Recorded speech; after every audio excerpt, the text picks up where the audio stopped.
Shalom, queridos irmãos, eu sou o pastor Alexandre Dutra e esse é o nosso devocional online.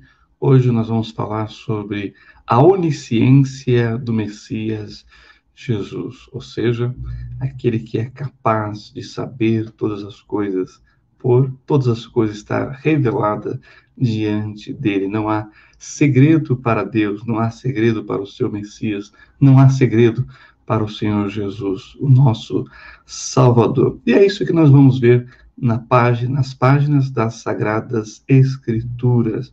Quando olhamos para o Tanar, o Antigo Testamento em hebraico, nós vamos saber da pessoa do Messias e que ele teria certos atributos, como, por exemplo, a onisciência. E nós sabemos que onisciência é um termo latino, de duas palavras latinas, que quer dizer que vem de omnis, tudo ou todo, e ciência, no latim, que quer dizer conhecimento. Então, onisciência é aquele que tem todo o conhecimento. E nós sabemos que só Deus tem todo o conhecimento. Só Deus sabe de todas as coisas, inclusive daquelas coisas que ainda não aconteceram, bem como aquelas coisas que estão apenas na mente e no coração dos homens. Deus sabe todas as coisas, portanto, esse é um dos atributos divinos, a onisciência de Deus, a onisciência do Messias. Eu convido você, então, a abrir a sua Bíblia comigo, lá em Romanos, capítulo 11, versículos 33 a 36, que fala desse atributo de uma forma poética e profunda, e eu quero que você acompanhe comigo, então, a leitura de Romanos, capítulo 11, versículos 33 a 36, e diz assim as Sagradas Escrituras, a palavra do Eterno. Ó profundidade das riquezas, tanto da sabedoria como do conhecimento de Deus. Quão insondáveis são os seus juízos e quão inescrutáveis os seus caminhos. Porque quem compreendeu a mente do Senhor? Ou quem foi seu conselheiro? Ou quem lhe deu primeiro a ele para que lhe seja recompensado? Porque dele e por ele são todas as coisas. Glória, pois, a ele eternamente. Amém. Aliás, essa passagem ela é muito especial, porque justamente ela aborda essa característica desse conhecimento de todas as coisas que o Senhor tem. Portanto, todas as coisas estão nuas e patentes diante deles, como diz a palavra do Senhor também, reforçando esse atributo. Mas eu quero destacar essa expressão, que diz no versículo 33, ó profundidade das riquezas, falando de quão é insondável o conhecimento de Deus sobre todas as coisas, E aí ele, então, diz, tanto da sabedoria como do conhecimento de Deus. E é sobre isso que nós vamos falar. Esse conhecimento que o Senhor tem sobre todas as coisas e não só sobre todas as coisas, sobre a sua criação, sobre a natureza, mas sobre a minha pessoa, a sua pessoa, a pessoa de todos os homens, na face da terra. O Senhor sabe o que se passa na sua mente, no seu coração. O Senhor conhece os nossos pensamentos. Como diz o salmista, antes mesmo que viesse palavra à minha boca, o Senhor já sabe tudo. É sobre isso que nós vamos falar, lembrando, que o Senhor tem todo o conhecimento, porque Ele é Deus encarnado. E é disso que trata o nosso tema que estamos abordando, A onisciência do Senhor Jesus. A onisciência do Senhor Jesus é revelada através de seu conhecimento antecipado das coisas. Ora, só Deus pode saber o que vai acontecer amanhã, o que vai acontecer daqui a 1 hora, o que vai acontecer daqui a 10 minutos, o que vai acontecer daqui a 1 minuto. De fato, só o Senhor sabe o que vai acontecer daqui a 1 ano, 10 anos e assim por diante. Porque Ele tem toda ciência. Ele é onisciente. Eu quero convidar você lá para Marcos 8:31, pois o Senhor vai dizer justamente, né, vai falar da sua predição, da predição dos seus próprios sofrimentos. Olha só. Então percebam que tudo que aconteceu na vida do Senhor Jesus, da sua encarnação para frente até a cruz, né, sua morte, sepultamento e ressurreição e ascensão ao céu, estava claro para ele, né, pois ele já tinha esse conhecimento, né, daquilo que iria acontecer e mais, como iria acontecer. Então, olha só a precisão dessa palavra do Senhor Jesus aqui em Marcos 8:31.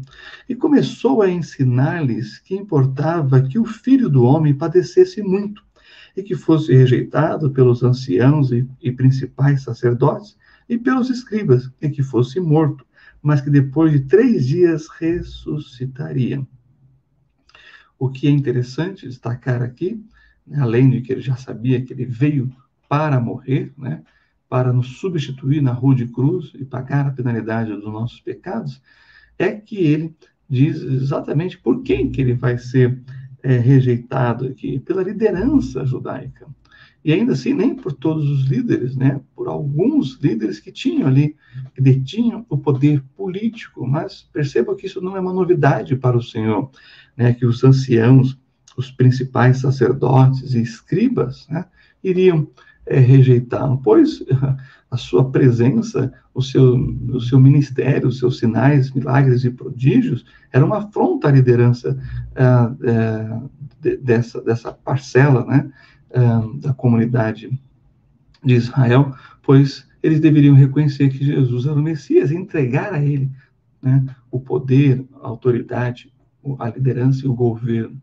E eles não quiseram fazer isso. Então o Senhor Jesus deixa bem claro quem queria rejeitá-lo, pois o povo estava com ele, né, vendo sinais e maravilhas, mesmo quando uma parcela da população, né, grita, crucifica, ainda assim eles estavam incitados pela essa liderança, né, e as acusações falsas acerca de Jesus, né? Então, isso fica claro em todo o decorrer da narrativa do Evangelho, que mostra também que isso aconteceria.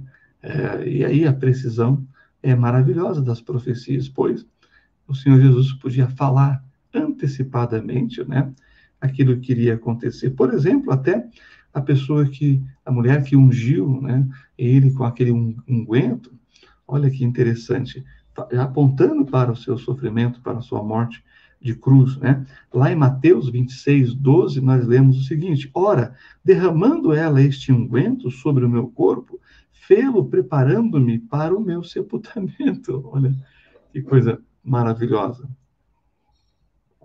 que encontramos na palavra de Deus. Até mesmo a traição de Judas é revelada, né, antecipadamente. Lá em Mateus 26:21-25, nós lemos: e comendo eles, disse: em verdade vos digo que um de vós me há de trair. E eles, entristecendo-se muito, começaram cada um a dizer: porventura sou eu, Senhor? E ele respondendo disse: o que põe comigo a mão no prato, esse me há de trair. Em verdade, o Filho do Homem vai, como acerca dele está escrito, mas ai daquele homem por quem o Filho do Homem é traído. Bom seria para este homem se não houvera nascido. E respondendo Judas, o que o traía, disse: porventura sou eu, Rabi? E ele disse: tu o disseste. E aqui, então, nós temos aquele que sabe, né, o que se passa nas mentes e nos corações dos homens. E mais, o Senhor ainda diz que aquele que vai traí-lo, aqui se referindo ao próprio Judas, o seu fim é triste. E nós sabemos, né, que ele vendeu o Senhor, como disse os profetas, por 30 moedas de prata, o valor de um escravo, e que depois, né, ele vai lançar essas moedas para aqueles a quem ele recebeu, foi pago, e um campo de oleiro vai ser comprado, né, com essas moedas, e Judas vai se enforcar. Algo que realmente é um fim muito triste para aquele que andou com o Senhor, mas que não deixou, né, o Evangelho nascer em seu coração. Bem, fica claro para a gente que o Senhor sabe o que se passa nas mentes e nos corações, mas não só de pessoas como Judas, que traíram o Senhor, né, e se suicidaram, né, como o caso de Judas, mas também de Pedro. O Senhor fala da negação de Pedro, o que iria acontecer, pois ele é o Deus onisciente, que sabe aquilo que se passa na mente e no coração dos homens melhor do que nós mesmos. Muitas vezes nós não entendemos o que está acontecendo internamente, né, no nosso coração, coisas que acabam perturbando a nossa mente e nós acabamos reagindo de uma forma que não gostaríamos. Não é à toa que o apóstolo Paulo vai dizer: o bem que quero fazer, esse não faço, mas o mal que não quero fazer, esse está sempre diante de mim. Miserável homem que sou, quem me livrará do corpo desta morte? O Senhor. Essa é a resposta. O Senhor, que tudo sabe, que tudo conhece, e mais, que nos entende, compreende e tem a resposta para as nossas ansiedades, angústias da alma, daquelas crises mais íntimas que nós podemos passar. O Senhor sabe, o Senhor conhece, e Ele pode nos socorrer, nos ajudar no momento oportuno. Olha só a negação de Pedro, o Senhor Jesus falando que Pedro negaria. Aqui ainda em Mateus 26, 34, nós lemos: disse-lhe Jesus, em verdade te digo que nesta mesma noite, antes que o galo cante, 3 vezes me negarás. Ora, se uma já fosse realmente pesada, né, uma negativa, conhece esse homem? Não, jamais, né? Se referindo ao Senhor Jesus, Pedro sendo indagado ao Senhor Jesus, e a ele: não conheço, não, mas a sua modo de falar se denuncia, você estava com ele? Não conheço. E foi o que aconteceu. Antes do galo cantar, Pedro, né, dos líderes dos apóstolos, né, negou o Senhor Jesus. Então, o Senhor sabe da nossa fragilidade de alma, e Ele sabe por antecipação, pois Ele é onisciente. Ou seja, não há nada que possa pegar Deus desprevenido, nada que possamos fazer que levará a uma decepção ao Senhor Jesus, pois Ele nos conhece, né? Isso sem falar do seu amor, pois ainda assim Ele nos ama, mesmo sabendo, né, que Pedro negaria, depois o Senhor vai restaurar Pedro. Mas depois dessa fraqueza de alma do nosso querido apóstolo Pedro, né, o líder dos apóstolos, mas que negou ao Senhor, e o Senhor disse que isso aconteceria pelo momento da circunstância, pela situação, pelo medo, pelo pânico, pelo pavor, né, muitas variáveis ali no contexto da negação de Pedro, mas o que nós sabemos é o que está revelado. O Senhor disse que isso iria acontecer. Também eu quero falar sobre Jesus, que conhece os pensamentos. Mencionamos isso, que Ele sabe o que se passa. Mas nós vamos ler aqui uma passagem que mostra claramente isso para mim e para você. Ainda em Mateus, né, capítulo 9, versículo de 1 a 8, nós lemos assim: e entrando no barco, passou para o outro lado e chegou à sua cidade. E eis que lhe trouxeram um paralítico deitado numa cama. E Jesus, vendo a fé deles, disse ao paralítico: filho, tem bom ânimo, perdoados te são os teus pecados. Aqui nós já temos uma outra característica divina que vamos ver com maiores detalhes, né, para frente, numa outra oportunidade.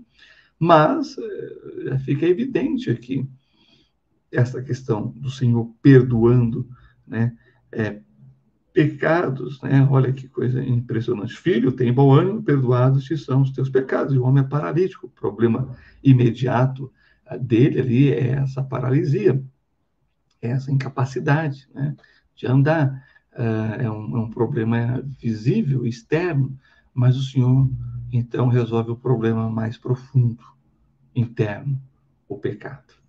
E aí continua o texto. Eis que alguns dos escribas diziam entre si: ele blasfema. Mas Jesus, e aqui está, né, a onisciência do Messias Jesus, mas Jesus, conhecendo que os seus pensamentos. Uau!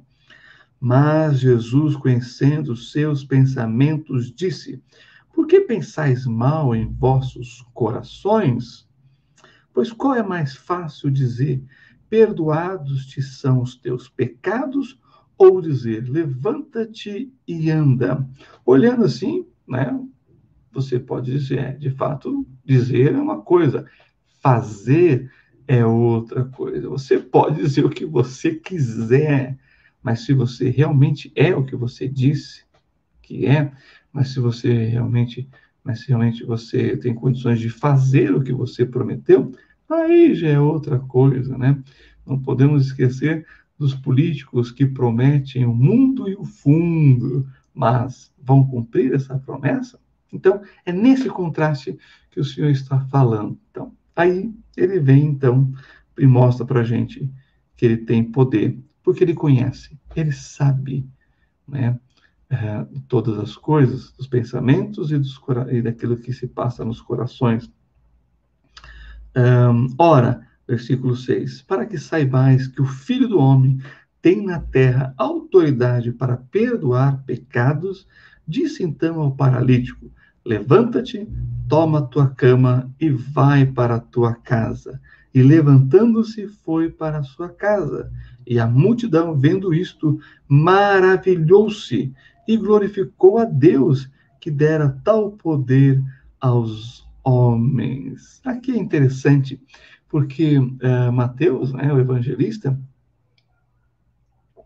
registra o fato da perspectiva de Jesus, da perspectiva do paralítico e seus amigos que, né, levaram ele, da perspectiva dos escribas que pensaram e razoaram no coração contra o Senhor, reconhecendo ali que se ele pudesse perdoar pecados, ele seria Deus, né? Que só Deus pode perdoar os pecados. E o Senhor Jesus prova, não com palavras, mas com ação, curando um paralítico, fazendo aquilo que só Deus pode fazer. E aí o evangelista Mateus, né, ele diz aqui, olha, e as pessoas se maravilharam, dizendo, puxa, Deus deu esse poder aos homens. Isso é interessante, porque mostra ali que eles estão maravilhados ao ponto de não reconhecerem, inclusive, que Jesus é o Messias, o próprio Deus encarnado. Mas, sobre isso, eu quero ler com vocês, né, por fim, né, a onisciência de Jesus demonstra a sua divindade. Mas eu quero ler o texto lá em João 13:19, que mostra justamente esse aspecto da onisciência como um dos atributos da divindade. Depois nós vamos ver a onipotência.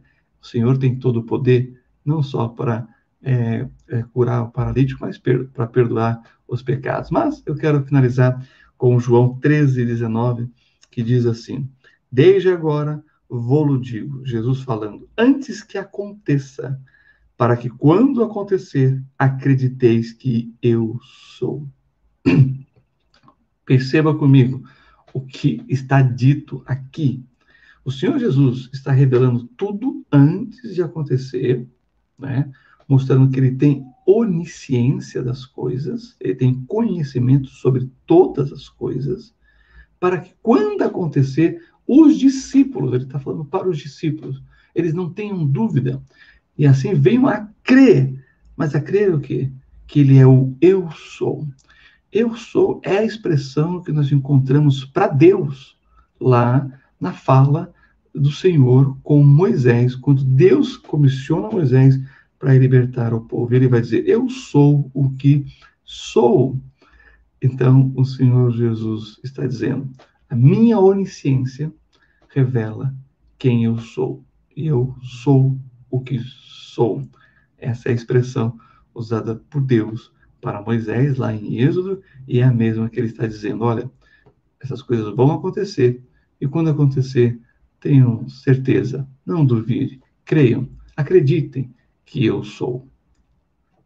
Tremendo essa fala, e essa fala então demonstra, assim como as outras falas do Senhor Jesus, as outras palavras do Senhor Jesus em manifestações da sua onisciência em relação aos homens, mostra a sua divindade. Esse atributo divino, só Deus sabe de todas as coisas. Amém? Que o eterno Deus de Israel vos abençoe ricamente e que nós possamos reconhecer que o Senhor sabe de todas as coisas, que nós devemos acreditar nele e reconhecê-lo que ele é o Deus encarnado, o Senhor Jesus, o nosso Salvador e o Messias prometido a Israel. Não duvide, o Senhor sabe de tudo. E porque ele sabe de tudo, ele te compreende, ele me compreende, ele nos entende. Se apegue a isso e creia no Deus maravilhoso que nós servimos e que cremos no nosso coração. Amém, meus queridos e amados irmãos? Não deixe de compartilhar esse vídeo com as pessoas, não deixe de colocar nas suas redes sociais, nos seus grupos de WhatsApp, da família, né, dos colegas, de pessoas que você julga que vão ser edificadas com esta mensagem. Tá bem? Deixa lá o seu joinha, né? Para impulsionar aí o canal do TBI, que a cada dia vem crescendo, rumo aos 1000 inscritos, né? Contamos com a sua participação, né? E também faça o seu comentário depois de encerrar esse vídeo, né? Deixa lá uma mensagem curta, mas que possa subir, né, nos algoritmos do YouTube da relevância deste canal e dos devocionais que realizamos a cada dia, né, de manhã. Deus abençoe a todos, um bom dia na presença do Senhor e amanhã mais um devocional com o pastor Marcos, tá certo? Deus abençoe a todos, até o nosso próximo encontro. Shalom a todos.